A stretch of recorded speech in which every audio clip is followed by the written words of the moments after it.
सिद्धि हिंदी विद्यालय में आपका हार्दिक स्वागत है। मैं संतोष कुमार पारिक आज आपको कक्षा 12 बीए के अंतर्गत अध्याय 3 आयोजन के घटक इसके बारे में आज हम चर्चा करेंगे। लेकिन इससे पहले आपने हमारे इस YouTube चैनल को अगर सब्सक्राइब नहीं किया है तो आप हमारे इस YouTube चैनल को सबसे पहले सब्सक्राइब कर दीजिए ताकि आने वाला अगला नोटिफिकेशन आपको जल्द से जल्द मिल सके। तो हम बात करेंगे हमारे आज के इस चैप्टर के आयोजन के घटक इसके बारे में। पहले हम मुद्दों की चर्चा करते हैं। जैसे कि सबसे पहला हमारा मुद्दा है उद्देश्य। दूसरा जो मुद्दा है हमारा, पहला मुद्दा उद्देश्य, दूसरा जो मुद्दा है वो व्यूह रचना, तीसरा नीति, चौथा पद्धति, पांचवा नियम, छठा अंदाजपत्र, सातवां कार्यक्रम। ये 7 मुद्दे हैं। अब हम इनकी आगे विस्तार से चर्चा करेंगे। तो सबसे पहला जो मुद्दा है हमारा वो है उद्देश्य। उद्देश्य निश्चित करना, उसे पूर्ण करना व्यावसायिक इकाई का मुख्य लक्ष्य है। यानी कोई भी प्रकार का व्यवसाय जिसकी हम स्थापना करते हैं तो सबसे पहला हमारा उद्देश्य है, और उद्देश्य निश्चित करना और उसको पूरा करना ये कोई भी व्यावसायिक इकाई हो उसका पहला या मुख्य लक्ष्य माना जाता है। ये तय करते समय इकाई को प्रभावित करने वाले प्रत्येक तत्व का ध्यान रखा जाता है। यानी हमारी इकाई के अंतर्गत जो भी माल सामान खरीदना है, बनाना है, या मज़दूरों का या कच्चे माल का या अन्य कोई भी साधन का हमें पहले ध्यान रखना होगा। उद्देश्य प्राप्त किए जा सके ऐसे वास्तविक होने चाहिए, ये बहुत अधिक महत्वाकांक्षी नहीं होने चाहिए, तो हम अपना उद्देश्य सिद्ध कर पाते हैं। नंबर 2 बात करते हैं व्यूह रचना। व्यूह रचना अर्थात चक्र। आयोजन में तय किए गए उद्देश्यों को पूरा करने के लिए उपयोग की जाने वाली युक्ति अर्थात व्यूह रचना।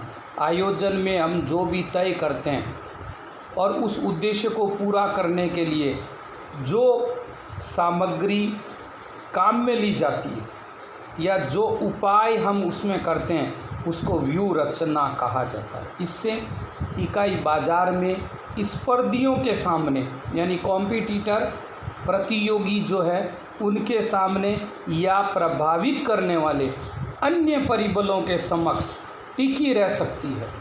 अगर हम ये चेष्टा करेंगे तो हम मार्केट के अंदर अपने आप को टिकाए रखेंगे। व्यूह रचना का उपयोग सेना और खेल कूद जैसे क्षेत्रों में बड़े पैमाने में किया जाता है। सेना में भी और खेल कूद क्षेत्र में भी व्यूह रचना स्पर्धियों से गुप्त रहे ये भी आवश्यक है, क्योंकि अगर ये खुलासा हो गया या ये उजागर हो गई या ये गोपनीय नहीं रही तो हमारे आयोजन में कोई न कोई प्रकार की बाधा या समस्या उत्पन्न हो सकती है। उचित व्यूह रचना के कारण इकाई को अधिक से अधिक सफलता का विश्वास प्राप्त होता है। तो यह है हमारी व्यूह रचना। अब हम बात करते हैं पॉइंट नंबर 3 नीति। आयोजन में तय किए गए उद्देश्यों को पूरा करने के लिए संचालक जो निर्णय और व्यूह रचना निश्चित करते हैं उसे नीति कहते हैं। हमारे आयोजन में हम तय किए गए उद्देश्य है उसको पूरा करने के लिए संचालक द्वारा जो निर्णय लिए जाएंगे या व्यूह रचना निश्चित करेंगे उसे ही नीति कहा गया है। नीति इकाई की छाप पैदा करती है, यानी कैसी है ये नीति बताती है। इकाई की कुशलता तथा कार्य पद्धति का परिचय भी देती है कि हमारी इकाई, हमारी कंपनी या कल कारखाना या फैक्ट्री कैसी है, उसका काम कैसा है, उसका इंट्रोडक्शन भी नीति करवाती है। उद्देश्य की तरह नीति भी व्यावहारिक और वास्तविक होनी चाहिए। व्यावहारिक भी होनी चाहिए और वास्तविक भी होनी चाहिए। उदाहरण, साख पर माल का विक्रय करने की नीति। तो ये एक एग्जाम्पल है कि हमें कोई भी माल अगर हम किसी को दे रहे हैं तो हमें उस माल को देते समय किसी भी व्यक्ति की साख यानी क्रेडिट वो बीच में हमें रखनी चाहिए, उसके बाद हमें विक्रय करने की नीति बनानी चाहिए। तो ये है हमारा पॉइंट नंबर 3 नीति।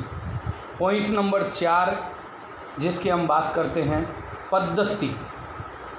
पद्धति के अंतर्गत पद्धति इकाई के कार्यक्रम को पूर्ण करने की व्यवस्था दर्शाती है।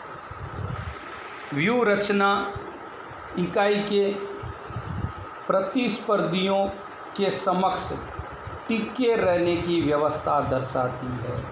यानी हमें हमारे बाज़ार के अंदर जो प्रतिस्पर्धी है, जो हमारे सामने कॉम्पिटिटर है, उनके सामने हमें अपने आप को टिकाए रखना है तो हमें पद्धति का इस्तेमाल करना पड़ेगा। नीति उद्देश्यों को किस प्रकार पूर्ण किया जा सकता है इसकी जानकारी देती है, जबकि विधि तय किए गए उद्देश्यों को किस प्रकार पूर्ण करना है उसका मार्ग भी बताती है। नीति जानकारी देती है और विधि हमें अपने उद्देश्यों को किस प्रकार पूरा करना उसका रास्ता बताती है। उदाहरण, इकाई की तिमाही विक्रय के आंकड़े प्राप्त करके वार्षिक विक्रय के उद्देश्य को पूर्ण करने का प्रयत्न करती है। यानी 3 महीने के आंकड़े से हम 1 साल का विवरण पता कर सकते हैं। ये हमें हमारी पद्धति के अंतर्गत नीति और विधि बताती है। ऐसा करने से सफलता की संभावना बढ़ जाती है। संक्षेप में विधि अर्थात कोई प्रवृत्ति किस प्रकार करनी है इसके लिए रीति। तो यह है पॉइंट नंबर 4 पद्धति।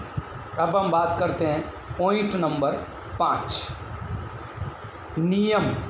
आयोजन में निश्चित किए गए कार्यक्रम को पूर्ण करने के लिए नियम आवश्यक है, क्योंकि कोई भी कार्यक्रम को पूरा करेंगे तो नीति नियम हमें बनाने पड़ेंगे।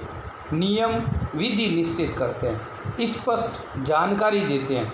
इससे कर्मचारियों में अनुशासन स्थापित होता है तथा उद्देश्य प्राप्ति और निरीक्षण का कार्य सुगम हो जाता है, यानी सरल हो जाता है।